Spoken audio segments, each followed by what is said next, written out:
ഇതുവരെ കണ്ടതിൽ വെച്ച് ഏറ്റവും മനോഹരമായ ദൃശ്യങ്ങളാണ്. ഇപ്പോൾ ആ പേടകത്തിനരികിൽ കൂടി ഡോൾഫിൻ പോകുന്നുണ്ട്. അതുകൂടി നമുക്ക് ആ ദൃശ്യങ്ങളിൽ കാണുകയും ചെയ്യാം.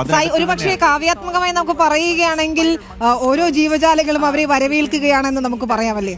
തീർച്ചയായും. ഇപ്പോൾ യാത്രികരെ ഓരോരുത്തരായി പുറത്തേക്കിറക്കുന്ന ദൃശ്യങ്ങളാണ് കാണുന്നത്. അതിനിടയിൽ ആ ഡോൾഫിൻ അടക്കം നമുക്ക് ദൃശ്യങ്ങളിൽ കാണുകയും ചെയ്യാം. ആ കമന്ററിയാണ് ഇപ്പോൾ നാസയിലെ ആളുകളടക്കം വളരെ യാദൃശ്ചികമായി, വളരെ ആലങ്കാരികമായി അവർ പറയുകയും ചെയ്തത്.